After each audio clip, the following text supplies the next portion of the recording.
મુંબઈની અંદર એક માર્કેટ છે જેનું નામ છે મૂળજી જેઠા માર્કેટ, મંગળદાસ માર્કેટ, જેમાં કાપડનો મોટો બિઝનેસ થાય છે. મોટા ભાગે એ બિઝનેસની અંદર દુકાન 10 વાગ્યા પછી ખુલે અને શેઠિયાઓ હોય, જે ઓનર હોય, એ બપોરે 1:30 વાગ્યા પછી આવે. દુકાન 10 વાગે એનો જે માણસ હોય એ ખોલે. દુકાન ખોલી અને શેઠના વ્હાઈટ એન્ડ વ્હાઈટ બધા ગાદી તકિયા હોય એને સાફ કરે. સાફ કરવા માટે આટલી એક લાકડી હોય, એની આગળ એક રૂમાલ હોય, એને ગુજરાતી ભાષામાં ઝાટક્યું કહેવામાં આવે. આમ કપડાથી બધું ઝાટકી નાખવાનું, એટલે કે ધૂળ હોય, કચરો હોય, એ સાફ થાય. એટલે પેલો માણસ દુકાન ખોલે, શેઠની ગાદી પહેલા સાફ કરે, એ પહેલી સાફ કરવી પડે. પછી એનું મેઝ એટલે કે ટેબલ જેવું હોય, ઢળતું ટેબલ, એ સાફ કરે.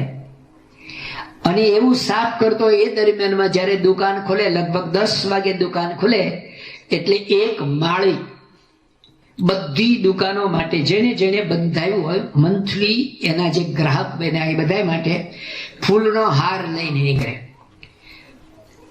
પાનના પડાની અંદર હાર વીટેલો હોય અને દરેક દુકાનમાં એક એક હાર, જેને જેને એનો મંથલી ઓર્ડર આપેલો હોય, બધાની દુકાનમાં એક એક હાર ફેંકતો જાય. એ નાનો પ્રસાદ, પેલા પાનનો જે પડો હોય ને, એની અંદર 2, 3, 4 હાર હોય. એની દુકાનમાં જેટલી ભગવાનની છબી મૂર્તિ હોય એટલા લગભગ હાર હોય. એ પડામાંથી ખોલવાના, એના જે 2 કે 3 પાન હોય ડસ્ટબિન કચરા પેટીમાં નાખવાના, અને પછી એ હાર ભગવાનને ધરાવવાના, ચડાવવાના. એને યાદ આવી જાય તો જે ઝાટકણાથી શેઠની ગાદી સાફ કરતો હતો, જે ઝાટકણાથી શેઠનું મેજ ટેબલ સાફ કર્યું હતું, એ ઝાટકણું લઈ અને મૂર્તિને પણ 2 ઝાટકા મારી દે. અને શેઠ જ્યારે આવે ત્યારે એને લાગે કે વાહ, મારી દુકાનમાં પૂજા થઈ ગઈ. અને એક સારી સુગંધી અગરબત્તી જલાવી દે, એટલે શેઠની દુકાનમાં પૂજા થઈ ગઈ કહેવાય. આ એના માણસનું કામ. લગભગ 12 વાગ્યા સુધીમાં કોઈ ગ્રાહક તો આવે નહીં. આમાંય એ દુકાન એટલી નાની હોય કે ત્યાં કોઈ માલ સામાન ન હોય. માલ સામાન તો ગોડાઉનમાં હોય. શેઠે તો અહીંથી લે વેચનો ધંધો જ કરવાનો હોય, ફોન ઉપર અથવા તો કોઈ પ્રત્યક્ષ ત્યાં હાજર થાય તો. એટલે શેઠ અને નોકર 2 જ જણા હોય ત્યાં. તો એ દુકાનમાં કઈ બીજા વધારાની જરૂર હોય નહીં. એવો કોઈ મોટો ઓર્ડર આવ્યો હોય, કોઈ મોટા ગ્રાહક આવ્યો હોય, તો પેલા માણસ દ્વારા ચા મંગાવવાની, પાણી મંગાવવાનું, આવી નાની નાની કોઈ સેવાની જરૂર પડે એટલા હેલ્પ માટે આ માણસ એક રાખ્યો હોય. આ માણસ દરરોજ આવું કામ કરતો હોય. એક ચાવી એની પાસે હોય. કોની? દુકાન ખોલવાની. શેઠના ગલ્લા પેટીની નહીં, પણ બહારની દુકાન ખોલી સાફ સુફી કરીને, એટલું મેં વર્ણન કર્યું, એટલું કામ એ કરી શકે. એક દિવસ એ નોકર ન આવ્યો, કઈ કામ આવી ગયું કે એવું કઈ થયું, તો નોકર ન આવ્યો. શેઠ જ્યારે આવ્યા ત્યારે દુકાન ખોલી. શેઠની બરાબર દુકાનની બાજુમાં એક ગરીબ ભિખારી બેઠો હતો. જ્યારે જ્યારે શેઠની દુકાન ખોલે અને ભિખારી ત્યાં માગવા માટે જાય, ત્યારે પેલો માણસ એવું કહેતો હતો કે શેઠ આવે ત્યારે આવજે, શેઠ આવે ત્યારે આવજે. આજે દુકાન કોણે ખોલી? શેઠે જ ખોલી. ભિખારી રાજી થયો કે વાહ, મારા નસીબ છે કે આજ દુકાન શેઠ ખોલી રહ્યા છે, એટલે આટલા દિવસથી હું શેઠની રાહ જોતો હતો, તો આજે મારું કામ થશે. જેવી શેઠે દુકાન ખોલી અને શેઠે દુકાનના 12 શાખની અંદર પોતાના ભાગ્ય નસીબને પગે લાગ્યા અને દુકાનમાં પ્રવેશ કર્યો. અને અહીંયા જે માણસ તો આવ્યો નહોતો. શેઠે તો કોઈ દિવસ સાફ સુફી કઈ કર્યું નહોતું. એની ઝાટકણીઓ ક્યાં છે, કે સાફ શું કરવું, કે હાર કેવી રીતે પહેરાવો, એની તો કશી ખબર હતી જ નહીં. એટલે શેઠે આવીને ભગવાનને આમ જે કરી પોતાની ગાદી ઉપર બેઠો. બીજું તો કઈ કામ પણ હતું નહીં. જેવા શેઠ ગાદી ઉપર બેઠા અને ઓફિસનો દુકાનની બારે જે પેલો ભિખારી માણસ હતો એ અંદર આવ્યો અને શેઠને નમસ્કાર કરીને કે શેઠ, 2 दिन से भूखा हूं, कुछ खाने का मिला नहीं है, तो आज आप मुझ पर कृपा कीजिए, कुछ खाने का दो. અને શેઠને આ માણસે જ્યારે પહેલું આવીને આવી વાત કરી, માગ્યું ને, તો એને પહેલા તો મનમાં બહુ જ અસંતોષ થયો. એને થયું કે આજે મને અપશોકન થયા, હજી તો મારી બોણી પણ નથી થઈ અને સીધો ભિખારી લેવા માટે આવ્યો. એટલે શેઠને મનમાં સારું ન લાગ્યું. પેલા ભિખારીએ જેવું માંગણી કરી એટલે શેઠે એને નોર્મલ ટોનમાં કીધું કે હમણે જા, બારે જા, માણસ આવે પછી આવજે. 5-10 મિનિટ પેલો માણસ બારે બેઠો, ભિખારી ફરી મારે દુકાનમાં આવ્યો. શેઠ શેઠે કહ્યું, તને એક વાર કીધું ને માણસ આવે પછી આવજે. ફરી પાછો જતો રહ્યો. हारे थोड़ी बार थी ने पाछा आयो, सेठ ऐसा करो कि ये जो मटकी में पानी है ने, सिर्फ एक ग्लास मुझे पानी दे दो बस. અને શેઠે મોટે અવાજે કહ્યું કે તને 3 વાર કહ્યું ને કે માણસ આવે પછી આવજે. ત્યારે ભિખારી કહે છે, सेठ ऐसा करो, एक ग्लास पानी देने के समय तक आप मनुष्य मानस बन जाओ, बाद में सेठ रहना. एक ग्लास पानी आपवा पूरता તમે માણસ થઈ જાઓ, પછી તમે તમારા શેઠનો રોલ ભજવજો. એટલે માણસ હોય પણ એમાં માણસાઈ ન હોય તો એને માણસ ન કહેવાય. ભગવાનની કથા છે એ આપણને સમજાવશે કે આપણે કોણ છીએ, આપણે ક્યાં છીએ, આપણે કેટલું કર્યું છે અને કેટલું કરવાનું છે. કથા સાચા અર્થમાં જો આપણે સાંભળીએ તો કથા હરે જીવનની વ્યથા. પણ મોટા ભાગે આપણે કથા સાંભળતા નથી. આપણે એન્ટરટેન માટે જેમ સમાજની અંદર બધા નીતિ રિવાજો થઈ ગયા ને, કોઈના લગ્ન પ્રસંગ હોય ને ન જાવ તો કોકને ખોટું લાગે ને, કોકને તો લાગે. એવી રીતે આવા ધાર્મિક પ્રસંગોમાં પણ વ્યવહારિક સંબંધો આવી ગયા કે ફલાણા ભાઈએ મને બોલાવ્યા છે, એને કહ્યું છે. એટલે કથા સાંભળવા માટે આવે, કથા સમજવા માટે આવે. મોટા ભાગે કથા સાંભળે તો શું કરે, કથા સાંભળેલી છે ને કામ આવે, સંગ્રહ સાપ કામ આવે. એમ કથા સાંભળી હોય ને તો કામ આવે. કોને? ક્યારેક ઘરમાં, ફેમિલીમાં, કુટુંબમાં, સમાજમાં, જ્યાં રહેતા હોય એ સ્થાનમાં કઈ પ્રશ્ન થાય ને ત્યારે કથામાંથી સાંભળેલું હોય ને એનું કહેવાય, જો કથામાં શું વાત આવી. સ્વામીજીએ તે દિવસે શું કીધું હતું? આવું કીધું હતું ને. એટલે આપણે કથા સાંભળીએ કોના માટે? બીજા માટે, આપણા પોતા માટે નહીં. જેટલું કઈ સાંભળીએ છીએ એટલું જો આપણે આપણા પોતા માટે, આપણા અંતરમાં, અંગમાં ઉતારીએ તો સમજને વાલે કો ઇશારા કાફી હૈ. એક શબ્દથી પણ જ્ઞાન થાય, એક શબ્દથી પણ સુખી થાય, એક શબ્દથી સમગ્ર સંસાર છોડી દે. તો સમજી સમજીને સમજવાનું એટલું છે. કથા આપણને સમજાવે છે ભગવાનનું સ્વરૂપ. અહીંયા ભગવાન રામ, ભગવાન કૃષ્ણ, ભગવાન શિવ, બધા જ ભગવાન અવતારો દેવો બેઠા છે. આ બધા જ ભગવાનો, દેવો, અવતારો આપણા શાસ્ત્રોનો એકમાત્ર સાર છે. આ દરેક ભગવાન બેઠા એ બધા ભગવાનના મહિમાનો ગ્રંથ લખનાર આપણા એક થોડાક સમય પછી, આજથી 10 દિવસ પછી એક ઉત્સવ આવશે. આજે 5મ છે, હવેના 10 દિવસ પછી કયો ઉત્સવ આવશે? ગુરુ પૂર્ણિમા. એ ગુરુ પૂર્ણિમા એ કોનો ઉત્સવ છે? ભગવાન વેદ વ્યાસ. એ સર્વના ગુરુ છે. બધા જ ભગવાનના ધર્મ ગ્રંથોના લખવા વાળા ભગવાન વેદ વ્યાસ છે. એને બધા જ ગ્રંથો, પુરાણો માત્ર એને લખ્યા છે. એમણે કહ્યું કે મેં જેટલા ધર્મ ગ્રંથો લખ્યા, જે કંઈ લખ્યું એનો હું એક શ્લોકની અંદર તમને સાર કહું. મહાભારતની અંદર 1,00,000 શ્લોક છે, 97,000 છે, પણ 1,00,000 આપણે સમજીએ એટલે 1,00,000 શ્લોક. સ્કંદ પુરાણની અંદર 18 પુરાણ છે, એમાંનું સ્કંદ પુરાણ સૌથી મોટું, એમાં 1,00,000 શ્લોક છે. ક્યારે વાંચવાના છીએ? શ્રીમદ ભાગવતની અંદર 18,000 શ્લોક છે. શ્રીમદ ભગવદ્ ગીતાના 700 શ્લોક છે. આવા તો 4 વેદ, 18 પુરાણ, ભારત આદિ ઇતિહાસ, કેટલા ધર્મ ગ્રંથો છે.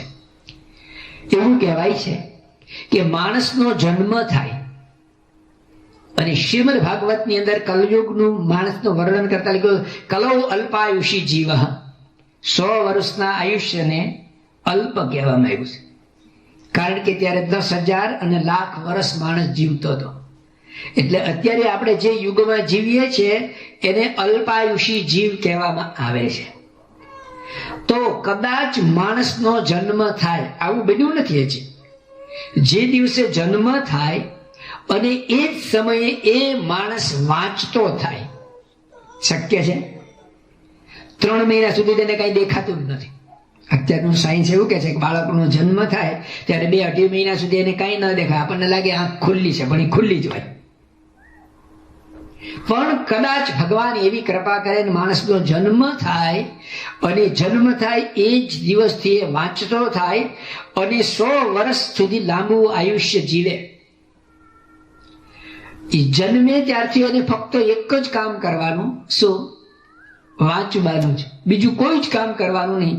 તો પણ આપણા હિન્દુ ધર્મના જેટલા ફક્ત ધાર્મિક ગ્રંથો છે ને એટલા ગ્રંથો એ વાંચી ન શકે. આટલા બધા આપણા ધર્મ ગ્રંથો વિશાળ છે.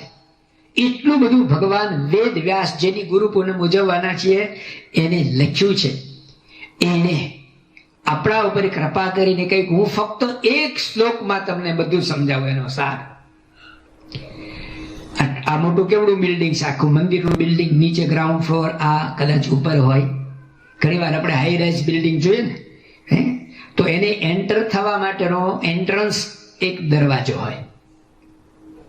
તો જેવડું મોટું બિલ્ડિંગ હોય ને એટલી રૂમ ના હોય.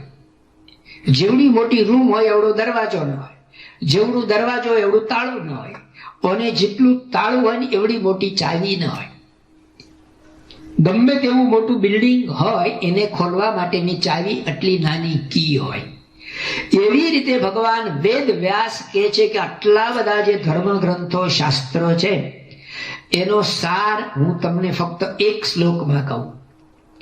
આલોડ્ય સર્વશાસ્ત્રાણી વિચાર્ય ચ પુનઃ પુનઃ ઇદમ એકમ સુનિષ્પન્નમ ધ્યેયો નારાયણો હરિ.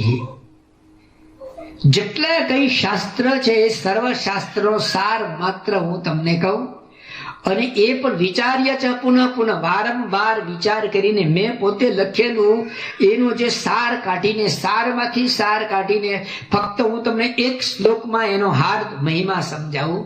ધ્યેયો નારાયણો હરિ. મનુષ્ય જીવનમાંથી સુખ પ્રાપ્તિ માટે સૌથી શ્રેષ્ઠ અને બેસ્ટ ઉપાય જો કોઈ હોય તો એ ભગવત પ્રાપ્તિ છે. ભગવાનના સ્વરૂપનું જ્ઞાન છે. કથા એ આપણને ભગવાનના સ્વરૂપનું જ્ઞાન કરાવે છે. આપણે ભગવાનને હું તમે આપણે બધા ઓળખીએ છીએ, જાણીએ છીએ, પણ કેવા? એક સામાન્ય દ્રષ્ટાંતથી સમજીએ. અત્યારનું વિજ્ઞાન એવું કહે છે કે જ્યારે માતાના ઉદરમાં બાળકનો પ્રવેશ થાય, માતાના ઉદરમાં બાળકનો પ્રવેશ થાય અને 3 મહિનાનું બાળક થાય, માતાના ઉદરમાં 3 મહિનાનું બાળક થાય અને એ સ્ત્રીને એના પિતા, એટલે એક બાળકના પિતા, સ્ત્રીનો પતિ એ સ્ત્રીને આમ અડે તો બાળકને ખબર પડે કે આ મારો પિતા છે. અને બીજો કોઈ પુરુષ અડે તો એને ખબર પડે. એ બાળકનો જ્યારે જન્મ થાય એની આંખ બંધ હોય અને એના સગા સંબંધી એ બાળકનું મુખ જોવા માટે આવે, એના મામા આવે, એના બીજા ત્રીજા આવે, પણ એ બાળકને એનો પિતા જ્યારે આમ ટચ કરે, અડે ને, ત્યારે એ બાળકને એવો ખ્યાલ આવે કે આ મારો પિતા છે. અને એનાથી આગળ આપણે જાણીએ કે માનો કે બાળક 1 વર્ષનું કે 2 વર્ષનું થયું. આ મંદિરની અંદર મોટો દિવાળી કે એવો મોટો ઉત્સવ છે, આખો હોલ ચિક્કાર ભરાયેલો છે. આપણી શિબિરોમાં હમણે જોયું, લંડનની અંદર કાર્યકર શિબિર હતી ને, ભાઈઓ અને બહેનો બધા એક સરખો ડ્રેસ પહેરીને, પુરુષ વ્હાઇટ એન્ડ વ્હાઇટમાં હતા અને બહેનોએ આપણે પિંક કલરની સાડી પહેરેલી હતી. એમાં કોઈ બેન પોતાના નાના બાળક કે બાળકીને સાથે લાવ્યા, 2 વર્ષનું બાળક છે, લગભગ 1000 જેટલા બહેનો આવેલા હતા. એમાં એ બાળક એની માંથી છૂટું પડી ગયું. હવે જેટલી બહેનો છે બધી બહેનોએ કેવા કલરની સાડી પહેરી છે? એક જ કલરની, બરાબર. હવે એનું બાળક છે, આમ જોવા જશે તો બધાને સાડી એક જ કલરની છે, પણ એ બાળક ક્યાં જઈને ઉભું રહેશે? કેમ? એને કોને ગાઈડન્સ આપ્યું? એને કયું ટમટમ વાપર્યું? એની પાસે કયું નેવિગેશન હતું કે એની માં સુધી કયા મેપથી એ પહોંચી ગયું? આ તો મેં તમને 2000 માણસની વાત કરી. આપણો સંસ્થા શતાબ્દી ઉત્સવ ઉજવાયો ત્યારે 3 લાખ માણસ ભેગા થયા હતા. એવા કેટલાય બાળકો હતા કે જે એની માથી છૂટા પડી ગયા હતા. અને ગમે તેવો મોટો માણસ હોય તો મૂંઝાઈ જાય એટલું ક્રાઉડ, ભક્તોની મેદની હતી.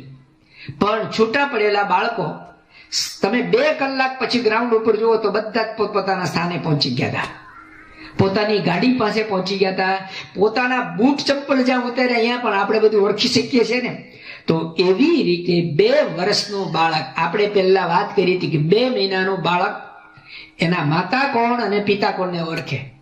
બાળકની આંખ બંધ હોય છે, એટલે ખુલ્લી કરતા દેખાતું નથી, આંખ ખુલ્લી હોય, પણ એ બાળકને એની માતા સ્પર્શ કરે અને બીજી સ્ત્રી સ્પર્શ કરે તો બાળકને ખબર પડે કે આ મારી માં છે અને આ બીજી સ્ત્રી છે, આ મારો પિતા છે અને આ બીજા છે. 2 વર્ષના બાળકને પણ ખબર પડે કે આ મારા પિતા છે, આ મારી માતા છે. એ જ બાળક જયારે 12 વર્ષનું થાય ત્યારે ખબર પડે કે ના પડે?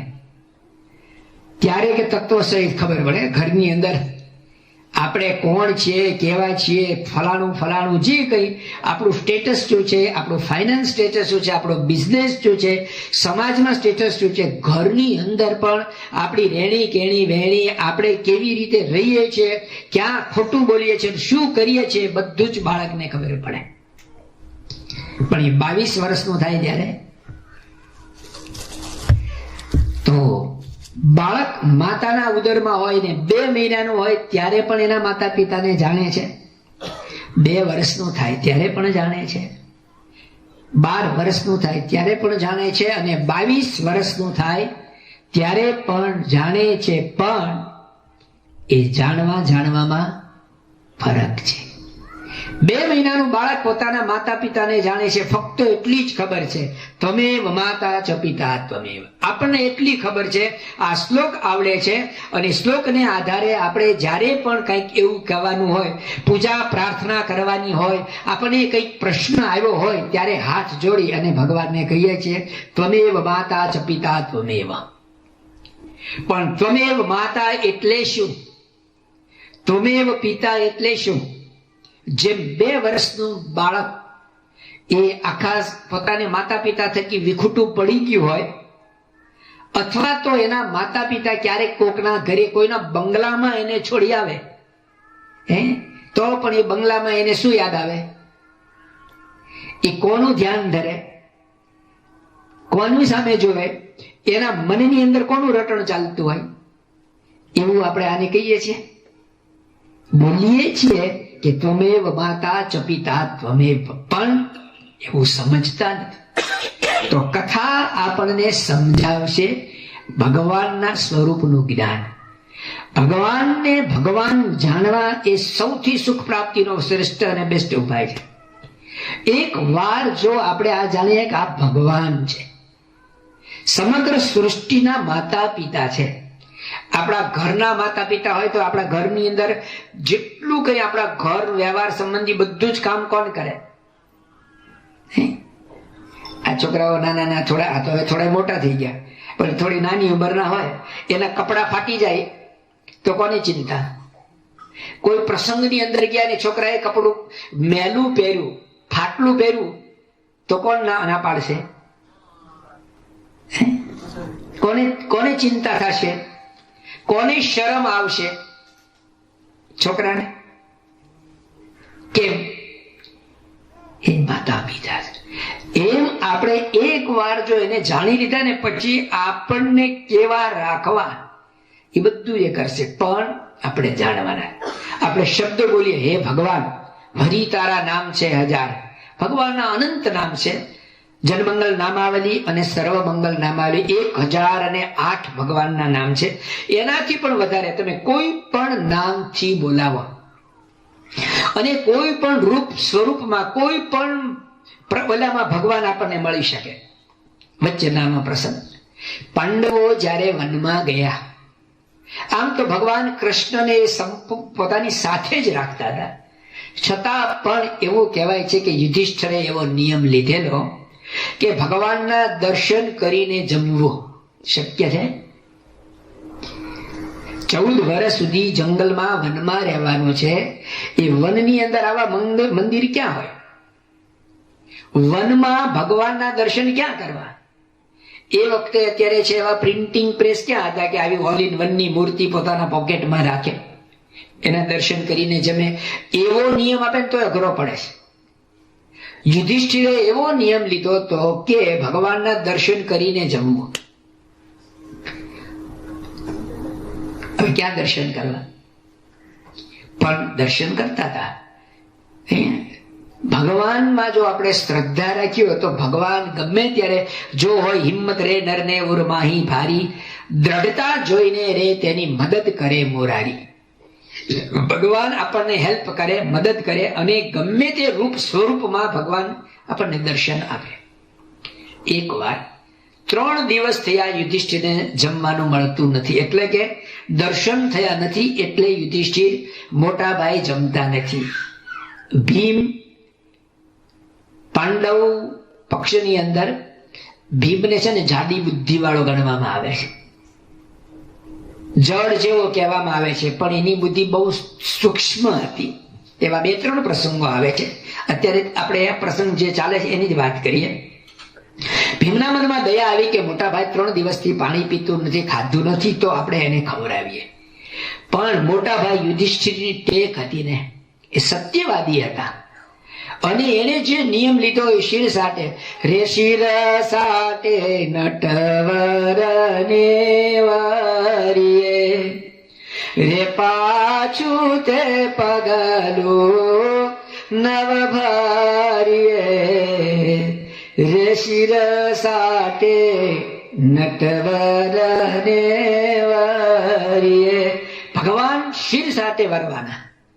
યુધિષ્ઠિરને આવી ટેક હતી એટલે ભીમે એક ઉપાય કર્યો. જંગલની અંદર વહેલી સવારે એક જગ્યાને સાફ કરી અને પોતે વહેલી સવારે બહિર્ભૂમિ ટોયલેટ જવા માટે જે માટીનું કળશ લોટો લઈને ગયા હતા ને, એ લોટાને એને ઊંધો વાળી દીધો, આજુબાજુની જમીન સાફ કરી દીધી અને દસણીમાંથી આવડ બાવળના જે કંઈ ફૂલ મળે ને આજુબાજુમાં ફૂલ મૂકી અને જ્યાં પાંડવો રહેતા હતા ત્યાં સાવણીમાં જઈ અને કહે છે કે ભાઈ ભાઈ અહીંયા મહાદેવનું મંદિર છે. અને યુધિષ્ઠિર છે ને બહુ વિશ્વાસુ માણસ હતા. રઘુવંશની અંદર રઘુવંશ નામનું જે રામાયણનું ચરિત્ર છે ને એની અંદર ભગવાન યુધિષ્ઠિરને વિશ્વાસુમાં ગણાવ્યા છે. બહુ વિશ્વાસુ હતા. એ પોતે સત્યવાદી હતા. એમના અંતરની અંદર કોઈ દિવસ કોઈ વ્યક્તિ ખોટું બોલે, કૂટ કપટ કરે એવું એને કોઈ ખ્યાલ જ નહીં. એટલે ભીમે જેવું કહ્યું કે આવું છે એટલે યુધિષ્ઠિર ઊભા થઈ અને ત્યાં ગયા અને એને તો બહુ ભાવથી ભગવાનના નમસ્કાર કર્યા, પ્રણામ કર્યા અને પછી પારણા કર્યા. એટલે ભીમને ગદા જે ગા ક્યાં ભગવાન હતા એટલે પોતાની પાસે જે ગદા હતી ને એ ગદા લઈ અને આમ સહેજ એને ટચ કરી માર્યું તો એ જે જગ્યાએ એને લોટો ઊંધો વાર્યો હતો ને એમાંથી શિવલિંગ પ્રગટ થયું. અત્યારે ગુજરાતની અંદર ધંધુકા અને બરવાળા વચ્ચે એક મહાદેવજીનું પ્રખ્યાત મંદિર છે જ્યાં લીલકા નદી વહે છે. એ આખા ગામનું નામ આ પ્રસંગ પરથી પડ્યું છે. એ ગામનું નામ છે ભીમનાથ અને મંદિર છે એનું નામ છે ભીમનાથ મહાદેવ. તો જો દ્રઢતા હોય તો ભગવાન ગમે ત્યાં મળે. વાત આપણે ભગવાનની કરતા કે ભગવાનને આપણે ઓળખીએ છીએ પણ કેવા? 2 મહિનાનું બાળક, 12 મહિનાનું બાળક, 12 વર્ષનું બાળક એના માતા પિતાને ઓળખે એવો. આપણે જેને ભગવાન શબ્દ કહીએ છીએ, ભગવાન એટલે શું? ઉપનિષદની અંદર, વેદની અંદર ભગવાન માટેનો એક મંત્ર છે કે યો યોતિ ઉપત સર્વમ પ્રત્યક્ષેન સદા સ્વતઃ. ભગવાનનું એક કાર્ય છે, ભગવાનનો એક ગુણ છે કે ભગવાન અંતર્યામી છે. આ વસ્તુ છે ને મારી સામે, એ શું કરે છે? પુરોહિત સાહેબ શું કરે? મારા દર્શન નથી કરતું, પણ મારી બધી જ ફિરકી ઉતારે. બરાબર ને? તો જેવી રીતે આ વસ્તુ આપણી બધી રજે રજ જાણે, હું માથા ઉપર હાથ મૂકું કે કાનમાં આંગળી મૂકું કે કંઈ પણ કરું, એ બધું જ એ જાણે છે. અને જાણે એટલું જ નહીં, સંગ્રહી પણ શકે છે. તમે પણ મને તો અત્યારે જુઓ છો, પણ આવતીકાલે અત્યારે મેં શું શું કર્યું બધું તમારે ડિસ્પ્લે કરવું હોય તો ઇઝ ઇટ પોસિબલ? પણ આને કાલે, મહિના પછી, વર્ષ પછી, 4, 6, 8, 10 ગમે ત્યારે કરી શકશે. એવી રીતે ભગવાનનો એક ગુણ છે કે ભગવાન અંતર્યામીઓ વેત્તિ ઉપત સત્વર સર્વમ પ્રત્યક્ષેન સદા સ્વતઃ. ભગવાન આપણને બધાને હસ્ત આમલક વત, હથેળીની અંદર આમળાને આપણે જેવી રીતે જોઈએ એવી રીતે ભગવાન આપણને જુએ છે. અને આ વાત જો આપણને સમજાય, આ વાત કોઈ પણ વ્યક્તિને સમજાય તો એ ક્યારેય દુઃખી ન હોય. આપણે દુઃખી કેમ હોઈએ છીએ? 2 કારણથી. જોજો, એક તો આપણો એ પ્રશ્ન છે કે મને કોઈ જોતું નથી. તમે સારામાં સારા કપડા પહેરે ને તમારી સામે કોઈ જુએ નહીં તો આનંદ આવે? પહેરવાનો આનંદ છે કે કોઈ જુએ એનો? ઘડિયાળ પહેરવાનો આનંદ છે કે કોઈ જુએ એનો? કોઈ પણ વસ્તુ આપણા શરીર ઉપર આપણે જે ધારણ કરીએ છીએ એ આનંદ શેનો છે? બીજા જોવે, પૂછે ક્યાંથી લાવ્યા, કેટલામાં લાવ્યા, બીજા 2 જણાને કે અને રાજી થાય એનો આનંદ છે. આપણા કપડા જોઈને કોઈ આ પહેરીને આવ્યો આજે, દુઃખી, પતી ગયો. જો ઘડિયાળ જોઈને જ આનંદ થતો તો દુકાનમાં ઘડિયાળો છે જોઈ આવી ના પાછું આવી જવાનું. અને જો સમય જોવા માટે જ ઘડિયાળ લેતા હોય તો ઓછામાં ઓછી કિંમતની કાંડે કેમ ના બાંધીએ? પણ આપણને આનંદ શેનો છે? કોઈ મને જોતું નથી. ભગવાન અંતર્યામી પણ આપણે જુએ છે ને, આનાથી 2 ફાયદા થશે. એક, આપણે ખોટું કરતા અટકાશું. અને દુઃખ ક્યારે થાય છે માણસને? જાણે કે અજાણે,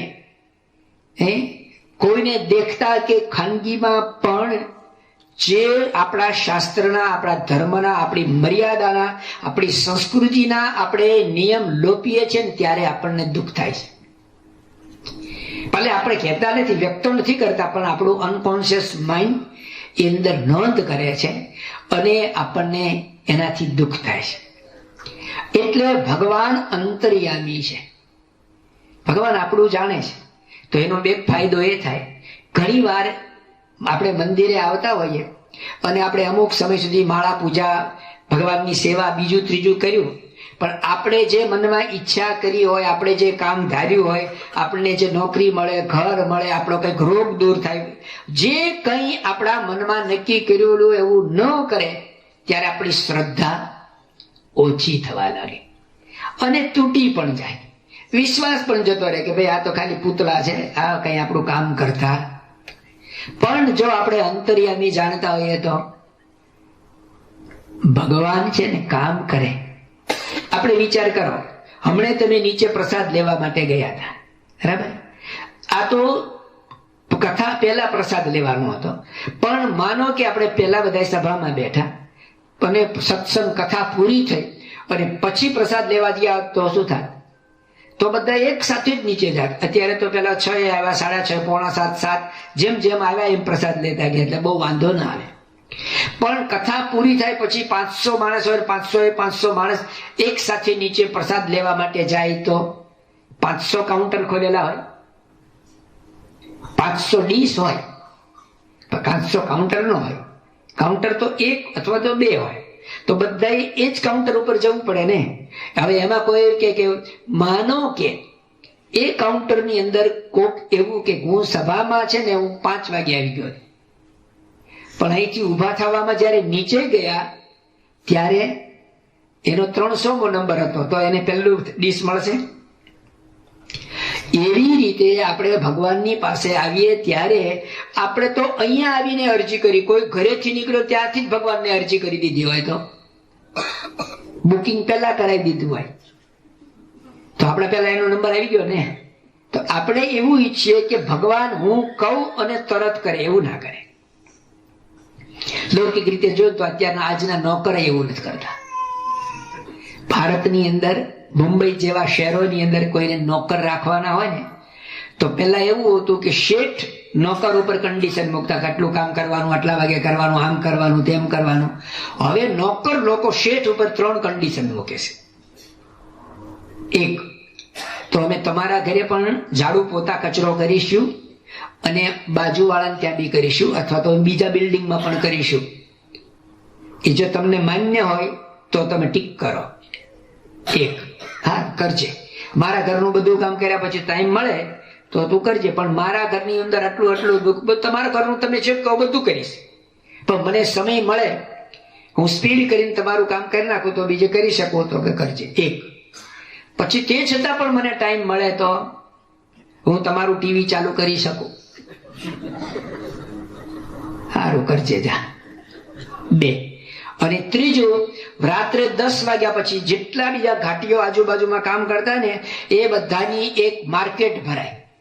રાત્રે 10 વાગે બીબીસીમાં બધા ન્યૂઝ આવે, કોના ઘરે કરવું ન કરવું, પગાર વધારો, ફલાણ, બધું બધાને ખબર હોય, યુનિટી હોય.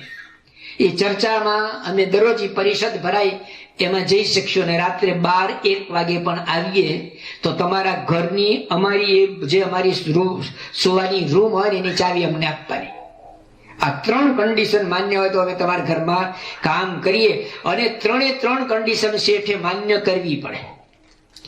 અને તે છતાં પણ કોઈક વાર વેવાય કે મહેમાન આવ્યા હોય અને ચા લાવવામાં વાર લગાડી હોય કે કઈક શેઠની ઈચ્છા પ્રમાણે નથી હોય, આમ 2 વાર જોવે ને તો નોકર છે ને શેઠની સામે આમ જોવે, એટલે બીજી વાર તમારે મારી સામે એવું નહીં જોવે, નહીં તો હું જતો રહેશ. અને તમે તો હેન્ડીકેપ છો, મારા વગર કંઈ જ કરી શકવાના નથી.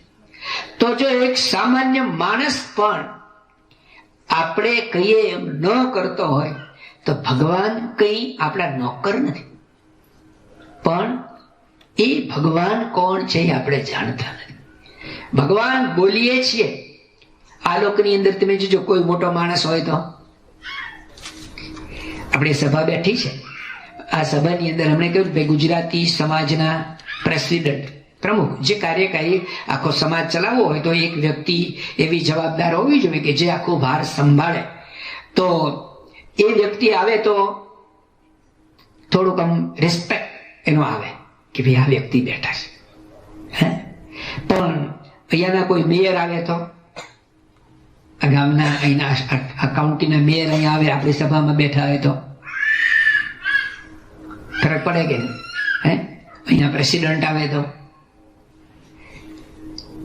દુનિયામાં તો એવું છે ને વર્લ્ડ પ્રેસિડેન્ટની પોસ્ટ નથી, પણ આખી દુનિયાનો કોઈ મોટો માણસ હોય, આ લોકોનો એક માણસ, આવા તો અનંત કોટી બ્રહ્માંડ છે.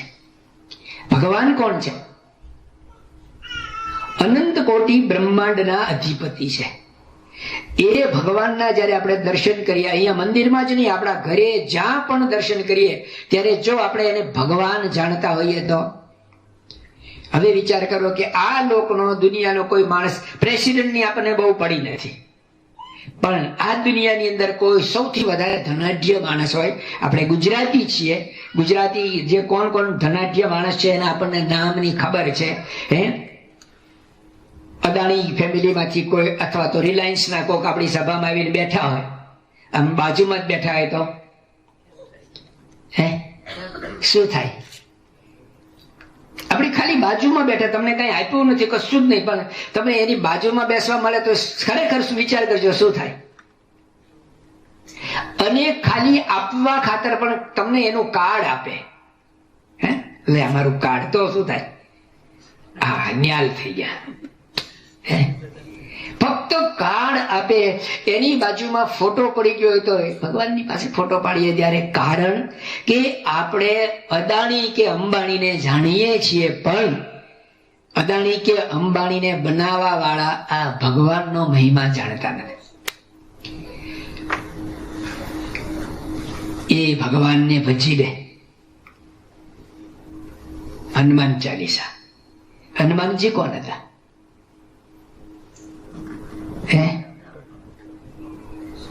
હનુમાનજી માણસ હતા? વાનર માંથી માણસ બન્યા. બરાબર? વાનર માંથી માણસ માંથી વાનર બનતો થાય. હનુમાનજીએ ભગવાન રામને ઓળખ્યા. ભગવાન રામ કોણ છે ઓળખ્યા, પછી રામનું કામ કર્યું. તો આજે ભગવાન રામ કરતા પણ હનુમાનના મંદિરો વધારે છે. અને રામ ભગવાનને ખોટું નથી લાગતું કે મને મૂકીને એકલો બેહવા માંડ્યો.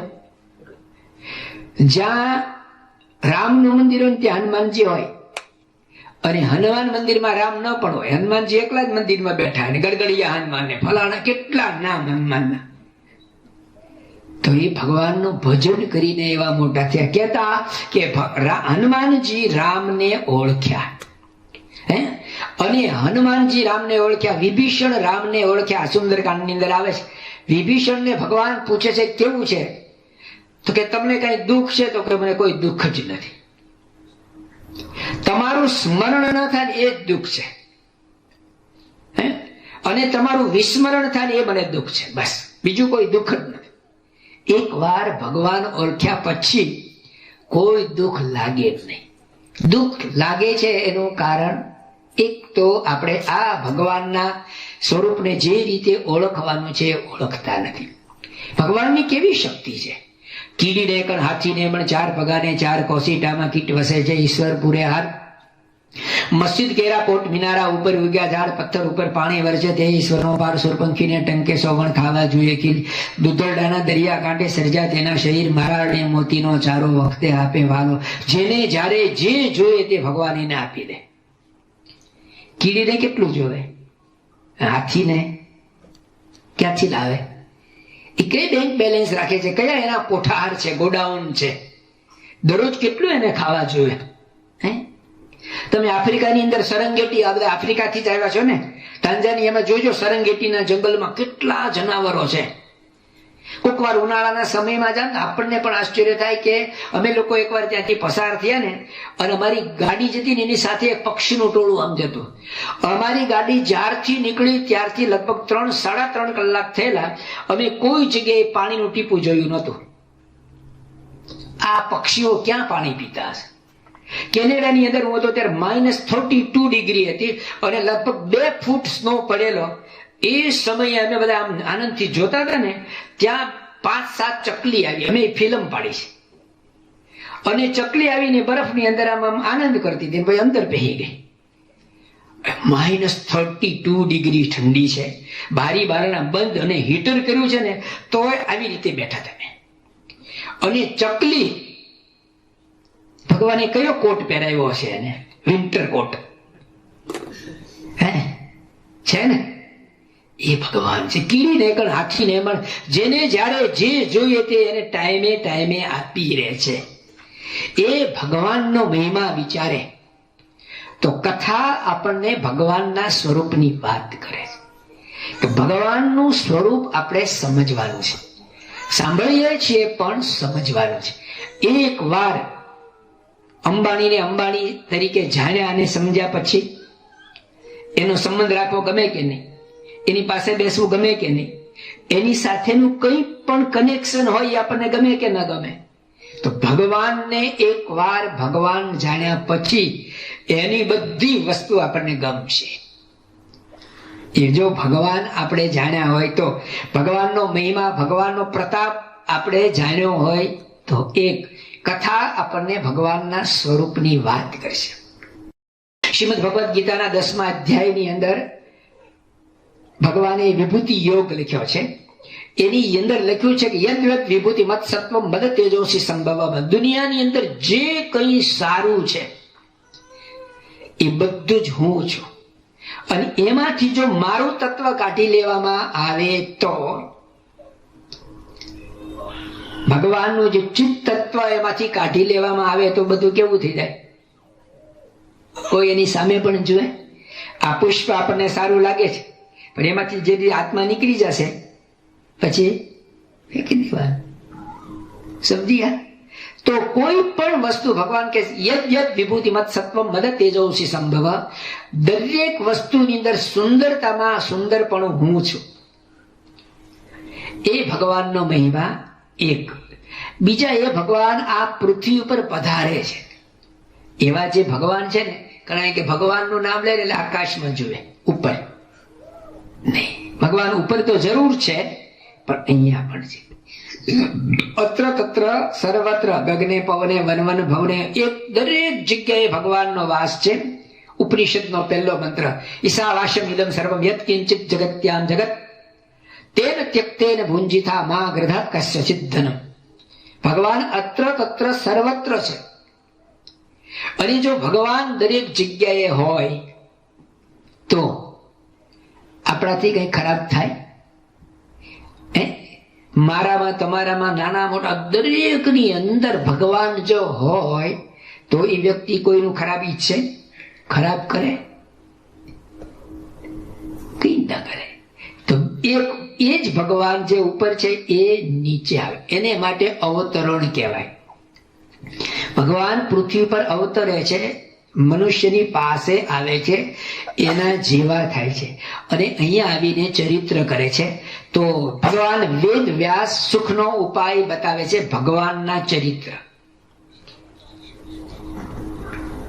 ભગવાન વેદ વ્યાસને પણ એવી અશાંતિ થઈ, આટલું બધું લખવા છતાં પણ એમણે એક શ્લોકની અંદર લખ્યું છે, ઘણી વાર નહીં, તમે તમારું ઘર ચલાવતા હો અને બહુ જ સારી મહેનત કરતા હો, રાત દિવસ તનતોડ મહેનત કરતા હો, પ્રયત્ન કરતા હો, અને બાળકો, ઘરમાં લેડીઝ જેન્ટ્સ જે કઈ બધાને રાજી રાખવા માટે પૂરો પ્રયત્ન કરવા છતાં પણ ફેમિલી તમારું માને નહીં, સમજે નહીં, અમે તમારી ઈચ્છા પ્રમાણે ન કરે તો હવે શું થાય? ભગવાન વેદ વ્યાસને એકવાર એવું થયું, એને કંટાળો આવ્યો કે આટલું બધું સુખી થવા માટે અમે શાસ્ત્રો લખ્યા, આટલા બધા ગ્રંથો લખ્યા, એની અંદર સરળતા બતાવી, સુખ કેવી રીતે પ્રાપ્ત થાય, સુખ શેમાં છે, એ બધું જ પ્રોપર ગાઈડન્સ આપ્યું, છતાં પણ માણસ આટલો આટલો દુઃખી છે. કેમ? આપણે તે કહેવાય ને કે ભાઈ સાબુ શોધાય એને કેટલો ટાઈમ થયો, તો પણ ગંદકી છે કે નહીં? તો એમાં સાબુનો વાંક છે? આપણને કપડું ધોતા ના આવડે તો એમાં સાબુ શું કરે? મંદિરો છે પણ આપણે મંદિરોમાં જઈએ જ નહીં તો, અને જયા પછી પણ એનો ઉપયોગ તો પ્રોપર કરતા આવડવો જોઈએ ને. જ્યારે કમ્પ્યુટર શોધાયા, આ હમણે આઈફોન ને બધા સ્માર્ટફોન બારે પડ્યા, આજની તારીખે બીજો આ બેઠા પણ લગભગ બધાની પાસે ફોન હશે, સ્માર્ટફોન જ હશે. પણ આ જે છોકરાઓ બેઠા ને, ટીનેજર, બધા 3-4 ટાબરિયા, એ લોકો જે ટીક કરે છે ને તમે કરો લો. ઓલે જે બધા ચેરમેન બેઠા છે ને એને કહો દો આપો લો. ફોન હશે એની આગળ, એ લોકોએ જ આને લઈને આપ્યો હશે. આના કરતા પણ એક બધું એડવાન્સ ફોન એમની પાસે હશે, પણ એ ફોનમાંથી આપણે કેટલો ઉપયોગ કરીએ? કોઈને ફોન કરીએ, SMS આવ્યો તો જોઈએ, વોટ્સએપમાં જોઈએ, ફલાણું 3 કે 4 વસ્તુ આવડે, 5મી આવડે તો હરામ છે બસ. અને કઈ હોય તો એ છોકરાને કહે આનું જો આવું થયું કરી આપ, ઓલો છોકરો કરી આપે, પેલે બાજુ બગડી ગયું કરી આપે. તો જો ફોન છે પણ એનો ઉપયોગ કરતા આવડે. ભગવાન છે, મંદિરે જઈએ છીએ પણ એનો ઉપયોગ કરતા ના આવડે, એમાં ભગવાનનો શું વાંક? ફોનનો ઉપયોગ કરતા આપણને ના આવડે, એમાં ફોનનો શું વાંક? તો ભગવાન સુખ માટે, પેલા વ્યાસ ભગવાનની વાત કરતા હતા, ભગવાને આટલું બધું લખ્યું એટલે એમને પણ એકવાર કંટાળો આવ્યો. અને પછી ભગવાન વેદ વ્યાસ કે છે, ઉર્ધ્વ બાહો વિરુભ્યસ્ય, હું ઊંચા હાથ કરીને હવે પૂરું કરું છું, મારું પ્રવચન પૂરું કરવાનું. એને બસ જય સ્વામિનારાયણ. ભગવાન વેદ વ્યાસ કે છે, ઉર્ધ્વ બાહો વિરુભ્યસ્ય ન ચ કશ્ચિત શૃણોતિ મે, કોઈ મારું સાંભળતું નથી. આ દુનિયાનો એક બીજો રોગ, યુનિવર્સલ રોગ. આપણે દુઃખી કેમ છીએ? યસ, દરેક દરેક વ્યક્તિ નાના મોટા, તમે જોજો 2 વર્ષનું બાળક હોય ને, તમે એને 2 વાર કેમ ના સાંભળો ને એટલે શું કરાય? બાલાનામ રોદનમ શસ્ત્રમ. એ તો પગ પછાડીને કરીને તમારી પાસે પરાણે કામ કરાવશે. તમારે નહીં સાંભળવું હોય તો સાંભળવું પડશે. નાના મોટા દરેક વ્યક્તિનો પ્રશ્ન છે કે કોઈનું સાંભળતું નથી. પહેલી વાત આવે સાસુ વહુનું. વહુ ક્યાંથી સાંભળે? પરસ છે ને. હું તમારું ન સાંભળો તો તમે મારું ન સાંભળો. અમારે પ્રમુખ સ્વામી મહારાજ, યોગીજી મહારાજ એક બહુ સરસ વાત કરતા કે એક ગામમાં એક ડોશીમાં હતા, વિધવા બાઈ, અને બીજું કોઈ એને આવક નહોતી. એટલે ગામની અંદર જ્યાં કોઈ ખેતર જનરલ જમીન હોય ત્યાં ઘાસ હોય ને એ કાપીને લાવે અને ગામમાં કોઈ એવું હોય એને વેચીને એનું પોતાનું ગુજરાન ચલાવતા. એક વાર એક જગ્યાએથી એને બહુ સરસ ઘાસ મળી આવ્યું અને એની કેપેસિટી કરતા પણ એને વધારે ઘાસ કાપ્યું, એનો ભારો બાંધ્યો અને જ્યાં ઘાસ હતું ત્યાંથી ઉપાડી અને લઈને ગામમાં આવતા હતા. લગભગ 1 કિલોમીટર કે માઇલ જેટલું અંતર હશે. માજીએ ખડ ઘાસ માથા ઉપર મૂક્યો ભારો, અને ગામ સુધી આવતા સુધીમાં એને વજન લાગ્યો. એનું માથું ગરમ થઈ ગયું, પણ સોલિડ વજન હતું, બીજો ઉપાય પણ નહોતો. અને હજી વિચાર કરે છે, માથું આમ એકદમ દુખે છે. એટલામાં એ જ ગામની અંદર રહેવા વાળો, એનું જે ઘર હતું એનાથી 100 ફૂટ આગળ રહેવા વાળો એક યુવાન ઘોડેસવાર ત્યાંથી નીકળ્યો. માજી એને ઓળખતા હતા, એ માજીને ઓળખતો હતો. અને માજી આમ જોયું, ઘોડેસવારને જોયો, ઘોડા ઉપર એકલો જ બેઠો હતો. માજી મોટી ઉંમરના છે, એને જ્ઞાન છે કે ઘોડા ઉપર 2 માણસ પણ બેસી શકે. 2 માણસ ન બેઠા હોય તો ઘોડા ઉપર કંઈક વજન મૂકવું હોય ને તો એ ટ્રાન્સપોર્ટેશનનું પણ કામ કરી શકે.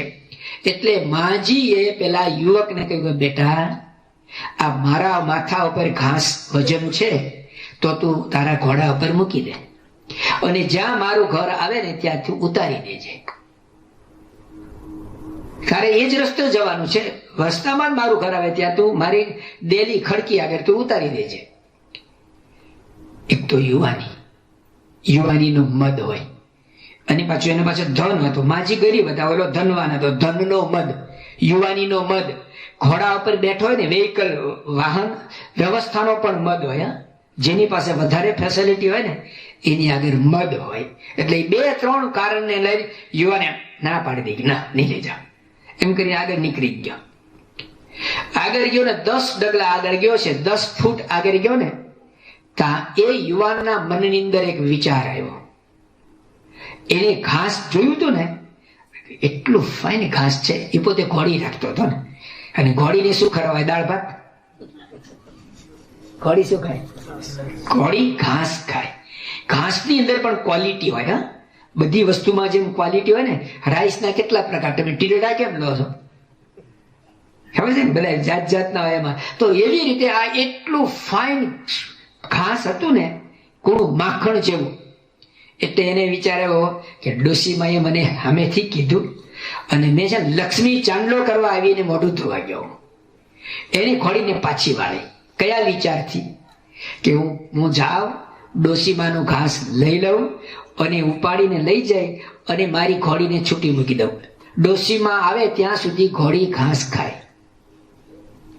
જેટલું ઘાસ બચે એટલું ડોશીમાં લઈ જાવ. અને જો ઘોડી બધું ખાઈ ગઈ હોય, જય સ્વામિનારાયણ, ઘોડીના પેટમાંથી થોડા માજી કાઢવાના પાછો.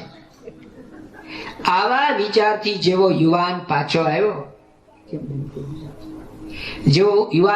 આવ્યો અને માજી આગળ આવ્યો ને કે માં, કે લાવ હું તારું ઘાસ લઈ જાઉં. તો માજીએ એક વાક્યમાં જવાબ આપ્યો કે જા બેટા, જે તને કહી ગયો ને એ જ મને કહી ગયો. માજીને એવો વિચાર આવ્યો કે સારું થયું ને મેં ઘાસ ન આપ્યું. એ લઈ ગયો હોત, એની ઘોડીને ખવડાવી દીધું હોત તો હું શું કરત? એ વિચારથી માજીએ પણ ના પાડી. માણસને ખરાબ વિચાર આવ્યો લઈ જવાનો, પડાવી લેવાનો, તો માજીને પણ એ જ ભગવાને પ્રેરણા કરી. એટલે કે કુટુંબની અંદર જો તમે બધાના માટે સારું ચિંતન કરો તો બધા તમારા માટે સારું કરે. ભગવાન વેદ વ્યાસની વાત કરતા કે વેદ વ્યાસે કહ્યું કે નચ કશ્ચિત શૃણોતિ મેં, કોઈ મારું સાંભળતું નથી. સાંભળતું એક યુનિવર્સલ રોગ છે, કોઈ કોઈનું સાંભળતું નથી. અને એટલા માટે સાઉન્ડની શોધ થઈ કે માણસ સાંભળી શકે. સાઉન્ડની શોધ થવાથી શું થયું? પોલ્યુશન વધ્યું, સાઉન્ડ પોલ્યુશન વધ્યું. બરાબર ને? સાંભળવાનું વધ્યું એવું કઈ કોઈ કહેતું નથી કે જ્યારથી સાઉન્ડની શોધ થઈ પછી માણસના સાંભળવામાં વધારે સુધારો થયો. આ વર્લ્ડની અંદર પડઘા પડે, સંભળાય એવું લાગે. સંભળાય પણ સમજાય? આપણે જેટલું સાંભળીએ છીએ બધું સમજીએ છીએ. અને જો સમજતા હોય તો આગળ વાત આવીને સમજને વાલા કોઈ ઈશારા કાફી હૈ. તુલસીદાસ કોણ હતા? એ કયા સત્સંગે પારાયણમાં ગયા હતા? કામાસક્ત પુરુષ હતા. પોતે પોતાના જીવનની અંદર લખે છે રત્નાવલીમાં કે મારા જેવો કોઈ નાલાયક માણસ નતો. એટલો હું ખરાબ માણસ હતો. લગ્ન થયા પછી એમના પત્ની પિયર ગયા તો આસક્ત હોવાને કારણે ત્યાં ગયા. મૂસળધાર વરસાદ વરસે છે, નદીમાં પાણી આવ્યું છે, કોઈ રીતે ત્યાં પહોંચી શકાય એવું નથી, પણ એની પત્ની પાસે પહોંચ્યા. અને એની પત્ની તુલસીદાસને જોઈને કહે છે, આવી વર્સ્ટ કન્ડિશનની અંદર આ માણસ અહીં આવ્યો કેવી રીતે? પણ આવ્યો. શેને લીધે આવ્યો? મારી આસક્તિને લીધે. અને એના મુખમાંથી ભગવાને પ્રેરણા કરી અને તુલસીદાસજીને વેણ કહ્યા કે जैसी प्रीत हराम से वैसी हरि से होय, चला जाए वैकुंठ में पलान पकड़े कोई. मारा शरीરમાં હાડ ચામના શરીરની અંદર તને જેટલી આસક્તિ, પ્રેમ, પ્રીતિ અને એટ્રેક્શન છે એવું જો એટ્રેક્શન આ ભગવાનની મૂર્તિને વિશે થાય તો બસ. તુલસીદાસજીને એના પત્ની ગુરુ બની ગયા. અને તુલસીદાસજીને શબ્દ લાગ્યો. ભારત વર્ષની અંદર કેટલાય રાજા મહારાજાઓ છે જે આ જગતના જે કઈ સુખ આપણે કહીએ ને, અત્યારે જેને અદાણી કે અંબાણી કહીએ છીએ ને, આ તો હું ગુજરાતની જ વાત કરું તો અદાણી કે અંબાણી જેને કહીએ છીએ ને, એટલા જ નહીં, આખા સમગ્ર ભારત વર્ષનું ભૂમંડળનું રાજ કરતા હોય ને એવા રાજા મહારાજાઓ રાજપાટનો ત્યાગ કરી અને ભગવાન ભજવા માટે નીકળ્યા છે. ગોપીચંદ અને ભર્તુહરી રાજા હતા મોટા. અને સવારે સ્નાન કરતા હતા અને એની માતાએ એને કહ્યું કે આવી જ જેવી તારી કાયા, તારું શરીર છે એવી જ તારા પિતાની હતી. અને એ જોઈને એની માતાની આંખમાંથી આંસુ આવી ગયું. એના પિતા યાદ આવવાથી નહીં, પણ એના પિતાની કાયા આમ જ વ્યર્થ જતી રહી. ભગવાને આવો સરસ મનુષ્ય દેહ આપ્યા પછી એની કાયા ગઈ તો એને આંસુ આવ્યું. અને એ આંસુ ગોપીચંદ રાજા સ્નાન કરતો, ભર્તુહરી સ્નાન કરતો, એના ઉપર પડ્યું. ભર્તુહરીએ ઉપર જોયું તો મારી માં રડે છે. હું ગામનો રાજા અને મારી માને કેમ રડવાનું? જો કોઈ વ્યક્તિએ મારી માની સામે જોયો તો આંખ ફોડી નાખું, હાથ આમ આંગળી ચીંધ્યો તો હાથ કાપી નાખું, અને એને કોઈ મારી માં માટે કોઈ બે શબ્દ બોલ્યા તો જીભ કાપી લઉં. મારી માં રડે છે કે માને કારણ પૂછ્યું તો માએ કીધું હું કોઈના દુઃખથી રડતી નથી, પણ તારા પિતાની આવી જ કાયા હતી. આવું તારું ધન રે જોબન ધૂળ થાશે કંચન જેવી, કાયા તે રાખમાં રોળાશે. આવું જ તારું જેવું શરીર છે એવું જ તારા પિતાનું હતું, પણ એ રાખમાં રોળાઈ ગયું. અને એની માતાએ કહ્યું તો શું કરવું જોઈએ? અને એની માતાએ કહ્યું ભગવાનની પ્રાપ્તિ. સુખ માટેનો શ્રેષ્ઠ ઉપાય રાજ નહીં, ધન નહીં, વૈભવની, સત્તાની, સંપત્તિ નહીં, પણ ભગવાનની પ્રાપ્તિ. તો પ્રાપ્તિ તો આપણને થઈ છે, પણ જ્યાં સુધી પ્રતીતિ ના આવે તોય સુખ ના આવે. એક દ્રષ્ટાંત આપું. મુંબઈની અંદર બે મોટા બિલ્ડિંગ છે જેનું નામ છે પ્રસાદ ચેમ્બર અને પંચરત્ન. આ બંને બિલ્ડિંગની અંદર ટોપ ટુ બોટમ લગભગ 25 માળાના બંને બિલ્ડિંગ છે. આખા બિલ્ડિંગની અંદર ડાયમંડનો બિઝનેસ થાય છે.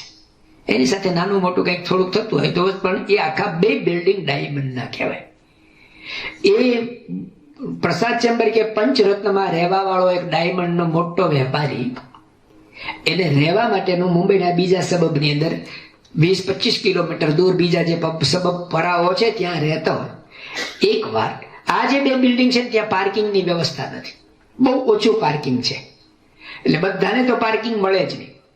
તો એકવાર એક ડાયમંડનો મોટો વેપારી એ પોતે ટ્રેનમાં બેસીને જતો, એની સાથે એનો મેનેજર પણ હતો, અને એ બંને જતા હતા ટ્રેનમાં મુંબઈની અંદર ને અહીંયા પણ. તમે જોજો મોટા ભાગે આપણી અધૂરી ઊંઘ આપણે ક્યાં પૂરી કરીએ? ટ્રાવેલિંગમાં. ઘણી વાર તો અહીંયા કથામાં દે બાકીનું રહી ગયું અહીંયા. એક ભગવાનની આપણે આશીર્વાદ કહેવાય. કથા એ આમ સારું કહેવાય કે ઊંઘની ગોળી લેવાની જરૂર ના પડે. જ્યારે મન શાંત થાય છે ને ત્યારે ઊંઘ આવે. અને શ્રી કૃષ્ણ ભગવાન ગીતામાં કે અશાંતસ્ય કુતઃ સુખમ. જેનું મન અશાંત હોય એની પાસે આખી વિશ્વની સંપત્તિ હોય તો એને સુખ ન થાય. મન જ્યારે શાંત થાય ત્યારે સુખ થાય, શાંત થાય ત્યારે ઊંઘ આવે. કથામાં ઊંઘ આવે. પેલો ટ્રેનમાં 2 જણા જતા હતા અને એનો જે મેનેજર છે ને એની આંખ થોડી થોડી આમ કેળાવા લાગ્યા. અને એ સમયમાં પેલા જે શેઠ હતા ને એના હાથમાં વીંટી હતી. એ વીંટી કાઢી અને શેઠે મેનેજરના ખિસ્સામાં મૂકી દીધી. અને મેનેજરને હાથ પાછી આમ જાગીને તો એની નજર શેઠની આંગળી ઉપર ગઈ. શેઠની આંગળી ઉપર જે વીંટી હતી એ પોતે એનો મેનેજર છે, જાણતો હતો કે શેઠની આંગળીમાં જે વીંટી છે ને રિંગ, એની અંદર 25 લાખ રૂપિયાનો હીરો જડેલો છે. એ જેવી આંખ ખુલી અને શેઠની આંગળીમાં ન જોઈ એટલે એને મનમાં થયું કે શેઠે પોતાની વીંટી કાઢીને પોકેટમાં મૂકી દીધી છે. ફરી પોતે પાછું પોતાની પ્રવૃત્તિમાં આમ થવા લાગ્યો. 2, 3, 4, 5, 6 સ્ટેશન ગયા અને દાદરમાં જે આપણું મંદિર છે ને એટલે અડધે રસ્તે જ્યાં સુધી આવ્યા ને તો એની આંખ જ્યારે આમ ખુલી અને કંઈક કામ એને લાગ્યું ને અને એને પોતાના ખિસ્સામાં હાથ નાખ્યો. ખિસ્સામાં હાથ નાખ્યો તો ખિસ્સામાં શું હતું? કોની? શેઠની વીંટી. કોની પાસે હતી? મેનેજર પાસે. અને મેનેજરે જેવી શેઠ એટલે એને પોતાના ખિસ્સામાં વીંટી જોઈને એટલે એને શું થાય? 2 કામ થાય. એક તો સુખ થાય ને બીજું દુઃખ પણ થાય. દુઃખ એનું થાય કે આ જો પારકી વસ્તુ ખોવાઈ જાય તો એનું વધારે દુઃખ થાય. અને સુખ એનું થાય કે જો શેઠ હવે મને કાયમ માટે આપી દે તો, કાયમ માટે આપી દે તો સુખ થાય. પણ આપણે વિચાર કરીએ કે છેલ્લા અડધો કલાકથી જ્યાંથી ટ્રેનમાં બેઠા ને એને પહેલું જોડું આવ્યું ત્યારથી શેઠે એને વીંટી તો ખિસ્સામાં મૂકી દીધી હતી. અત્યારે કેમ એને ખબર પડી?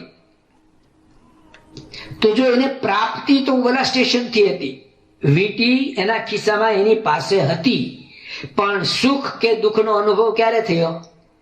જ્યારે એને પ્રતીતિ થઈ કે મારી પાસે રિંગ વીંટી છે ત્યારે. એવી રીતે આપણને ભગવાનની પ્રાપ્તિ થઈ છે પણ પ્રતીતિ નથી. અને જ્યાં સુધી પ્રતીતિ ન થાય ત્યાં સુધી આપણી પાસે ગમે તેટલી સંપત્તિ હોય તો પણ આપણને સુખ થાય નહીં. લૌકિક સંપત્તિ એક દિવસ નાશ પામવાની છે, ભગવાન સંબંધી સંપત્તિ ક્યારેય નાશ પામવાની નથી. સુખનો પહેલો ઉપાય છે ભગવાનના સ્વરૂપનું જ્ઞાન, ભગવાનના સ્વરૂપનું ધ્યાન અને ભગવાનના ચરિત્રનું પાન. ગાન, પાન અને ધ્યાન આ 3ની અંદર સુખ રહેલું છે.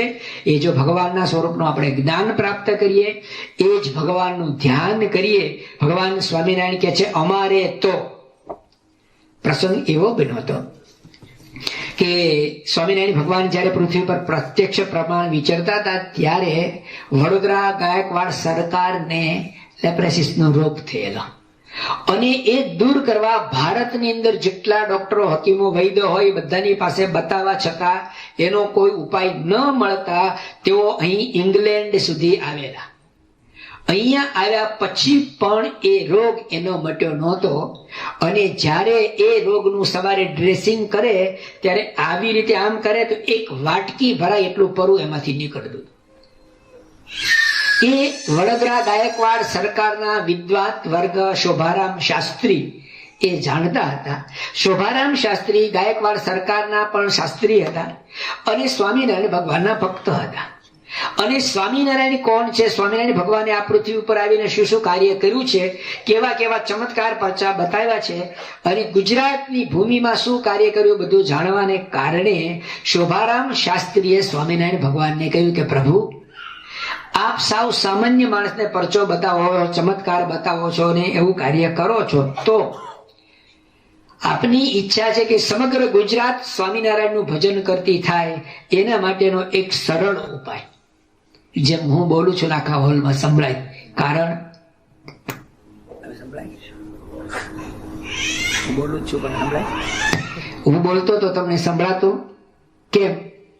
માઇક હતું, માઇકની સ્વિચ બંધ કરી દીધી તો બધો હું બોલું છું તમને સંભળાય, એનું કારણ માઇક છે.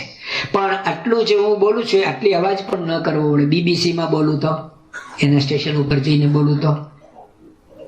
એવી રીતે શોભારામ શાસ્ત્રી કહે કે આખા ગુજરાતને સ્વામિનારાયણનું ભજન કરતું કરવું હોય તો એકમાત્ર સરળ ઉપાય છે. શું? તો કે વડોદરા ગાયકવાડ સરકારને જે પતનો રોગ થયો છે, અને તમે એના સામે આમ દ્રષ્ટિ કરો, એનો રોગ મટી જાય. ગાયકવાડ સરકાર સ્વામિનારાયણ ધર્મ સ્વીકારે, જેમ અશોકે બૌદ્ધ ધર્મ સ્વીકાર્યો અને આખા સમાજને બૌદ્ધ ધર્મની એને હાકલ કરી, એવી રીતે વડોદરા ગાયકવાડ સરકાર બધાને ફરજ પાડે તો બધા સ્વામિનારાયણનું ભજન કરતા લાગે.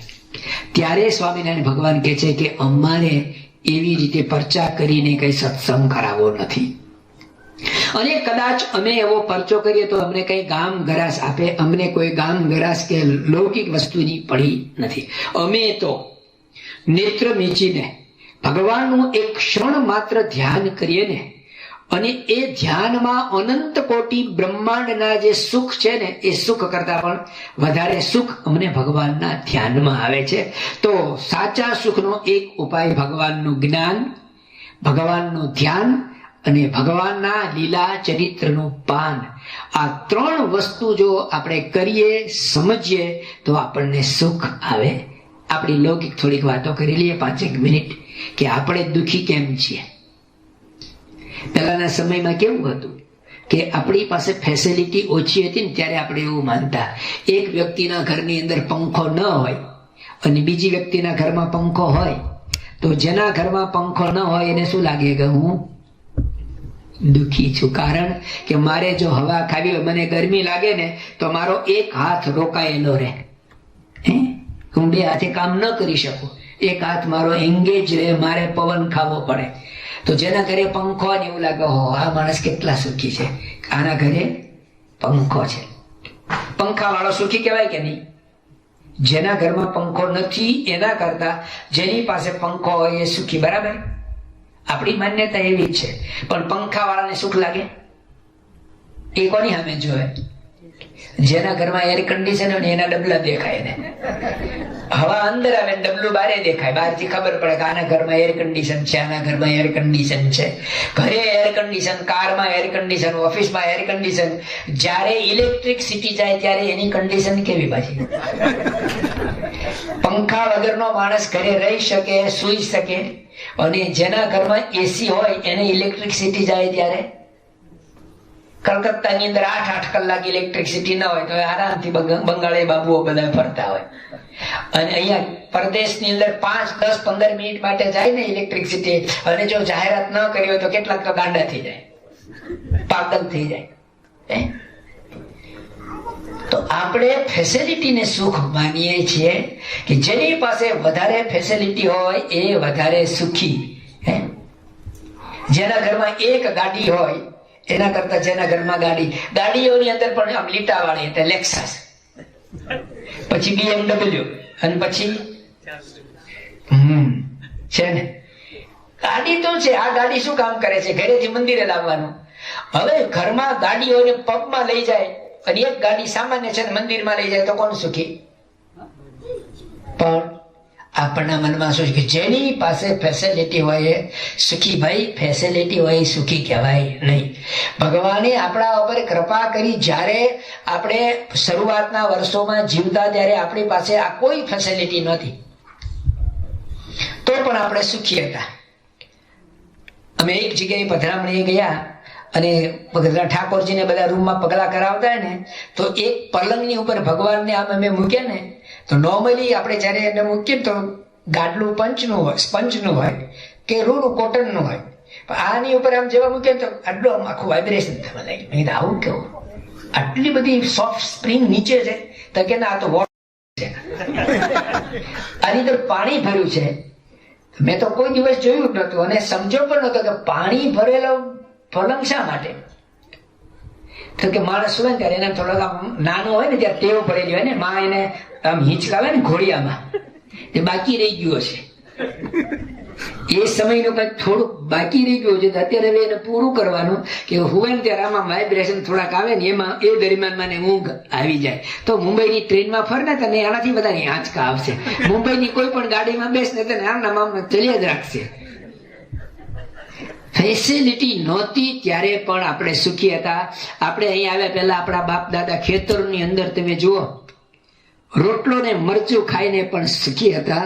અને આજે આટલી બધી ફેસિલિટી હોવા છતાં પણ આપણી પાસે સુખ નથી. એટલે સમજીએ કે સુખ વસ્તુ પદાર્થમાં નથી, સુખ ધનમાં નથી, સુખ સ્ત્રીમાં નથી, કે સુખ વસ્તુ પદાર્થમાં નથી, પણ સુખ ભગવાનમાં છે. એ ભગવાનનું જ્ઞાન થાય તો આપણે પણ સુખી છીએ. એક માણસ અમદાવાદમાં અત્યારના સમયમાં, આજે જૂન જુલાઈનો મહિનો હોય ને, હાઈએસ્ટ ગરમી હોય, 45-47 ડિગ્રી સેલ્સિયસ, એટલી બધી ગરમી હોય. અને એક માણસ જતો હતો. એ માણસ આમ જેવો જતો હતો ને તો એના પગની અંદર સ્લીપર નહીં. અને ઉનાળાનો સમય, અમદાવાદનો ડાબર ગરમ થયેલો તપેલો ને, પેલો માણસ ચાલતો જતો હતો. એમાં એક છોકરો નીકળ્યો સાયકલ લઈને. સાયકલ લઈને નીકળ્યો છે ને એને પાછા ચંપલ પહેરેલા છે. એટલે આને ડબલ દુઃખ થયું કે હું પણ માણસ છું, મારા પગમાં સ્લીપર પણ નથી, ફાટલા તૂટલા પણ સ્લીપર નથી, અને આ માણસના પગમાં સ્લીપર છે પછી સાયકલ છે. એટલે જો મને સ્લીપર મળી જાય તો સારું કહેવાય, સ્લીપર મળે તો સારું કહેવાય. અને સાયકલ વાળો તો જતો રહ્યો આમ વાત કરતો ત્યાં જીમાં. અને ત્યાં તો એક સ્કૂટર વાળો આવ્યો, નવયુવાન આમ બેઠેલો આમ સ્ટાઇલથી કરતું સ્કૂટર નીકળ્યું. અને એને તો રીબોકના બૂટ પહેરેલા. એટલે એને ઓર દુઃખ થયું કે આ માણસની પાસે સ્કૂટર ને પાછા આટલા મોંઘા, આમાંથી તો કેટલા જોડી સ્લીપર આવી જાય. તો ભગવાને આવો અન્યાય કર્યો છે. અને એના મનમાં વિચાર આવ્યો કે ભગવાને મને દુઃખી કર્યો છે, ભગવાન મારી સામે જોયું નથી. આ બધી જે વસ્તુ છે ને એનું આખું એક પ્રવચન જોયું થાય કર્મનું, પણ અત્યારે આ એક જ પ્રસંગને સમજીએ. અને હજી એમ કરતા થોડોક આગળ જાય છે ને ત્યારે એક મોટી ઇમ્પાલા જેવી ગાડી આવી આમ. અને એ ગાડી આમ ઉભી રહી, આમ ટર્ન લઈ અને બાજુમાં જે દરવાજો હતો એમાં વળી અને વિચાર. અને જેવી ગાડી ઉભી રહી ને તો ગાડીમાંથી બે માણસો ફટ લઈને નીચે ઉતર્યા. બે દરવાજા ખોલીને માણસો નીચે ઉતર્યા. અને માણસો નીચે ઉતરીને જે દરવાજો ખોલો તો ત્યાં આગળ આવી ગયા. અને ગાડીની અંદર જે માણસ બેઠો હતો ને એને ફૂલની જેમ આમ હાથમાં લઈ અને અંદર લઈ ગયા. અને હે ભગવાન, એક સાયકલ ઉપર બેઠો છે અને ચંપલ પહેરેલા છે, સ્કૂટર પહેર્યો છે અને રેબોકના બૂટ પહેરેલા છે, અને આ ગાડીમાં માણસ છે, છેક એના આંગણા સુધી, પગથિયા સુધી ગાડી ગઈ અને ત્યાંથી પણ એને તેડીને અંદર લઈ જાય, અને મારે ખુલ્લા પગે રહેવાનું. અને આ આશ્ચર્યમાં એ માણસ એ શેઠની અંપાલા ગાડી જે ઓલા દરવાજામાં કરી ને ત્યાં સુધી અંદર આવ્યો. ત્યાં તો એના જે બે વોચમેન હતા ને, સિક્યુરિટીના ગાર્ડ, એ દરવાજો બંધ કરતા બોલો ત્યાં ભાઈ આગળ કરે બહાર નીકળ.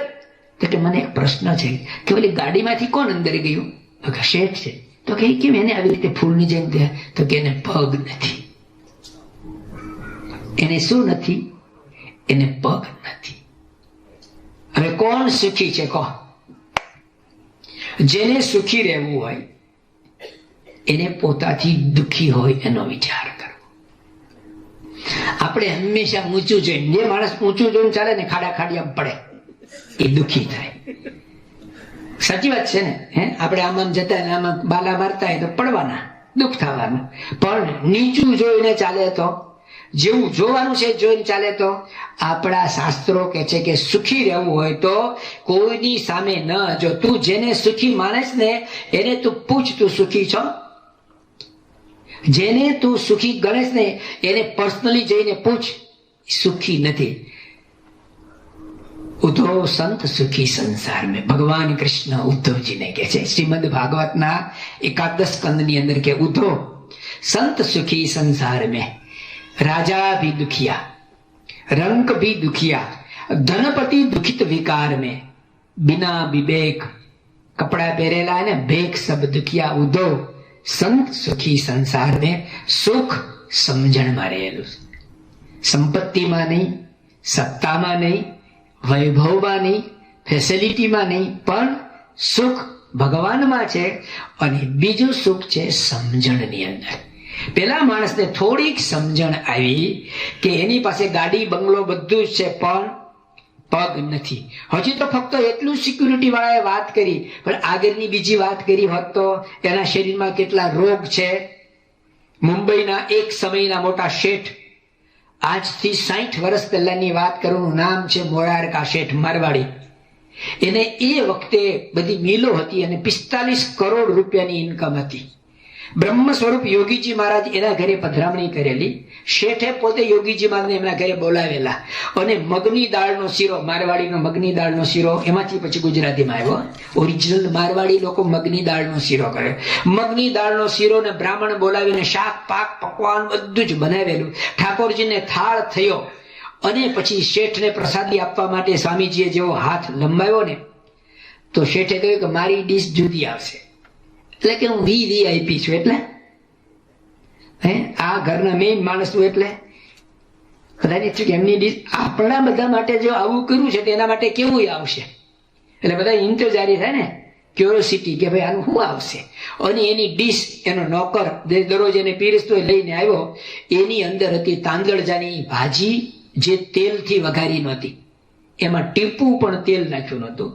અને રોટલી આવી, એના ઉપર ઘી નહીં પણ દિવેલ ચોપડેલું હતું. એરંડિયું, જે આપણે પેટ સાફ ન આવ્યો હોય ને એના માટે ઉપયોગ કરીએ, એ એરંડિયા વાળી ચોપડેલી રોટલી અને ભાજી ખાતો હતો.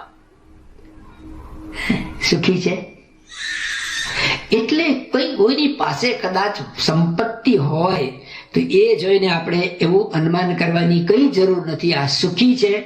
સુખી. છેલ્લી હજી એક વાત સુખની સાંભળી લઈએ. એક રાજાને ત્યાં એક આવી કથા ચાલતી હતી, એમાં ભગવાનના સુખની વાત કે ભગવાને બધાને માટે સુખ આપ્યું છે, પણ એ સુખનું શર્ટ ખમીસ પહેરવું જોઈએ. આટલી વસ્તુ રાજાને યાદ આવી. આગળનું જ્ઞાન, સુખનું ખમીસ એટલે શું એ એને ખ્યાલ ના આવ્યો. એવું સમજો કે ફિઝિકલી આવું કપડું પહેરે ને એટલે સુખી થાય. એટલે એના બધા પ્રધાનોને કહ્યું કે જાઓ, ગઈકાલે વાત આવી હતી એ પ્રમાણે આપણા નગરની અંદરથી કોઈ પણ જગ્યાએ કોઈ સુખી માણસ હોય ને એનું શર્ટ લઈ આવો. અને બધી ચારેય દિશાઓમાં માણસો શોધવા માટે નીકળ્યા. સુખ શોધવા માટે ક્યાં જઈએ? પહેલા દરેક જે આપણે કાઉન્ટીમાં રહેતા હોય ને, જે સિટીમાં, એની અંદર એક એવો એરિયા હોય કે સાવ ગરીબ હોય, એમાં સામાન્ય માણસો રહેતા હોય. એ બિલ્ડિંગ હોય, એનું ભાડું છે ને તમારે 50,000 પાઉન્ડમાં મકાન મળતું હોય. અને એવું જ મકાન, એવડું જ એક એવો એરિયા હોય ત્યાં લેવું હોય ને તો એના 2 લાખ પાઉન્ડ હોય. 1 મિલિયન કે 2 મિલિયન પણ હોય. ઇંગ્લેન્ડમાં છે, લંડનમાં તમે જોજો, એક સ્ટ્રીટ અંદર 2 મિલિયન થી નીચેનું કોઈ મકાન જ ના હોય. એની કઈ જગ્યા બહુ મોટી ના હોય, પણ વિસ્તારનો ભાવ. એટલે સુખ માટે આવા વિસ્તારમાં માણસ જાય પહેલો, અને એને પૂછે તું સુખી છો? તો શું પાડશે? કોઈને પણ પૂછો ને, રોડ ઉપર પૂછશે તો કે જા એ શો છે, સુખ નહીં. રોડ ઉપર કોઈને પૂછો હાવ આવી તો ફાઇન. ફાઇન નો અર્થ દંડ થાય છે. હું તો દંડ ભોગવી રહ્યો છું ભાઈ. જેટલી સંપત્તિ વધારે, આપણા ગુજરાતીમાં કીધું જેટલો જોડો મોટો ને એટલો પોલીસ વધારે. જેટલું કુટુંબ મોટું, જેટલો વૈભવ મોટો ને એટલી ચિંતા વધારે. તો જેટલા સુખ માટેના બાહ્ય જેટલા ઉપકરણો હોય બધાની પાસે જઈ આવ્યો. જેને જેને પૂછે કોઈ કે હું સુખી નથી, હું સુખી નથી, હું સુખી નથી. બધા જ પ્રધાનો પાછા આવ્યા, એને કોઈને સુખનું શર્ટ મળ્યું નહીં. એક માણસ બાકી હતો, એને પણ કોઈ મળ્યું નહીં. પાછા ફરતા ફરતા નદીમાં એક સાધુ મહાત્મા સ્નાન કરતા હતા. એને થયું જસ્ટ બાય ચાન્સ, હાલો આપણે આને પૂછી લઈએ. અને મહાત્માને પૂછ્યું કે મહાત્મા તું સુખી છો? તો કે હા. તો ખરેખર? તો કે હા. તારે કોઈ દુઃખ છે? તો કે ના, મારે તો કોઈ આગળ પાછળ રંડાવાનું નથી, કોઈ માતા નથી, પિતા નથી, કોઈ સગા સંબંધી કઈ જ નથી. અમારે કોણ સગા સંબંધી કહો? અમે તમને સહેલે કરીએ એ વસ્તુ જુદી છે, પણ એ તો સમજણથી. તો તમે સુખી છો તો કે હા, તને કઈ દુઃખ જ નથી થકે? ના, ખરેખર? કે હા, હું મારા માટે નથી પૂછતો, મારા રાજા માટે પૂછ. તારે કે રાજાના રાજાને પૂછને, હું સુખી જ છું. મરચું કેવું હોય? ગોળ, કારેલું, આંબલી, લીંબુ, બરાબર ને? એ ખાટું છે. હું ખાવ, તમે ખાવ, દેશમાં ખાય, પરદેશમાં, દિવસે ખાય, રાત્રે ખાય, કોઈ પણ ખાય, ક્યારેય પણ ખાય, ગમે ત્યારે ખાય. મરચું તીખું લાગવાનું, લીંબુ ખાટું લાગવાનું, આંબલી ખાટી લાગવાની, કારેલું કડવું જ લાગવાનું. એવી રીતે જો સુખ એ સુખ જ હોય તો મને, તમને, આપણને બધાને સુખ એ સુખ જ દેખાય ને. પણ એવું નથી ભાઈ. મને જે સુખ હોય તમને દુઃખ હોય. એટલે પેલા સંતને આવું આવું પૂછ્યું ને, અને એને કહ્યું કે હા, મને કોઈ પણ પ્રકારનું દુઃખ નથી. તો કે તારું શર્ટ આ મારા રાજાને પહેરવું છે. ત્યારે સાધુએ શું કીધું? હું શર્ટ જ નથી રાખતો. જો સુખી થવું હોય, લો. બીજી છેલ્લી નાની વાત હતી, સુખની વાત કરી ને કે ભાઈ મને જે સુખ લાગે તમને દુઃખ. દુઃખ, ચાલો છેલ્લી વાત છે. દૂધ પાક, એનું નામ શું છે? આપણો ગુજરાતી આઈટમ છે. શું કહીએ ને? દૂધ પાક. હા, મોઢું ભરાઈ ગયું. દૂધ પાક. એ દૂધ પાક છે કે દુઃખ પાક? તમે જોજો, આ સુખની વ્યાખ્યા વાત સમજાય છે કે દૂધ પાક એ જો દૂધ પાક હોય તો દૂધ પાક જ રહે. દૂધ પાક છે ને દુઃખ પાક છે, એનું નામ ખોટું છે. તમે હમણાં સમજશો ને તમને લાગે ખરેખર આનું નામ દૂધ પાક. દૂધ પાક નથી, પણ દુઃખ પાક છે. હવે આપણે આ સાંભળ્યા પછી કહેશું કે દુઃખ પાક બનાવ્યો છે, લાવો. કેવી રીતે? ચાલો, તમે તમારા વેવાઈને ત્યાં જમવા માટે ગયા, દીકરીના સાંદલા વિધિ થયા છે, જમવા માટે ગયા, અને એને દૂધ પાક બનાવ્યો. 5-10 જણા જમવા માટે બેઠા. તમને દૂધ પાક બહુ ભાવે છે, એને ખબર હતી, એટલે જ બનાવ્યો છે. ટોપ દૂધ પાક. ગુજરાતીમાં એવું કે સુરતી દૂધ પાક. એમાં હું નાખતા છે ભગવાન જાણે, પણ કહેવત છે કે સુરતી દૂધ પાક, કેસર બદામ ફલાણો ફલાણો નાખેલો, આમ ઘટ જેવો હળી મૂક્યો હોય તો ઉભો રહે એવો દૂધ પાક હતો. અને પીરસવા માટે આવ્યા, અને જેવા પીરસવા એક વાટકી દૂધ પાક આપ્યો. પછી ફરીથી પીરસવા દૂધ પાક પીરસવાના આવ્યા, બીજી આઈટમ આવ્યા. તમને દૂધ પાક ભાવતો હતો, એક જ વાટકી આવ્યો. તો તમારું મન શું કરશે? સુખ પામશે કે દુઃખ? તમારે 3 વાટકી તો મિનિમમ ખાવો તો, અને આગ્રહ કર્યો તો 5 સુધીની તમારી તૈયારી કેપેસિટી હતી, પણ તમને એક જ દૂધ પાક મળ્યો, અને તમે દૂધ પાક ખાતો તમારા 32 કોઠા ટાઢા થઈ ગયા, આનંદ થયો. પણ ખાધાનું સુખ છે કે ન મળ્યાનું દુઃખ છે? એક. હવે બીજી વાત, તમારે 1 વાટકી, તમારે 3 વાટકી ખાવો હોય, 1 વાટકી આપ્યો, ખાઈ ગયા, પેવાઈને ત્યાં ગયા છે, આમ થોડો તમે બીજી ખાધી, આગ્રહ કરો ત્રીજી. 3 તમારી કેપેસિટી 3 જ ખાવી હતી, બીજી બધી ઘણી બધી આઈટમ હતી એ પણ સાથે ખાધી હતી, અને આગ્રહ કરો ચોથી, ના ના મારા સમ, પછી 5મી, હવે તો કેપેસિટી નથી, ખાવી જ નથી, અને છેલ્લે કે 1 પ્લીઝ. અને બીજા ત્રીજા ઘરના બધા આગ્રહ કરવા, વેવાણ ને એવાણ ને આવ્યા, અને પછી 6ઠી વાટકી પરાયણે પાય, અને ઘરે જ્યાં પાછલું બારણું ખુલી ગયું.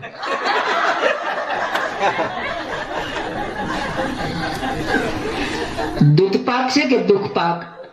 ઓછો મળે તોય દુઃખ, વધારે મળે તોય દુઃખ. દુઃખ, દુઃખ ને દુઃખ. એટલે સ્વામિનારાયણ ભગવાનની બાજુમાં જે સંત બેઠા છે ને, એ કે છે જગત સંબંધી જે કંઈ સુખ છે એ દુઃખ વિનાનું હોય નહીં. સુખ માત્ર એક ભગવાનનું જ એવું છે, એમાં કોઈ દુઃખ નથી, પણ એમાં આપણી દ્રષ્ટિ પહોંચી નથી. આવતીકાલે આપણે એનો વિચાર કરીશું કે ભગવાન સંબંધી સુખ આપણે કેવી રીતે પ્રાપ્ત કરી શકીએ, કેવી રીતે મેળવી શકીએ, અને એ મેળવવા માટે શું શું વસ્તુ આપણે છોડી દઈએ તો આપણી અંદર જ એ ભગવાન બેઠા છે એનું સુખ પ્રાપ્ત થાય. શ્રી સ્વામિનારાયણ ભગવાનની જય.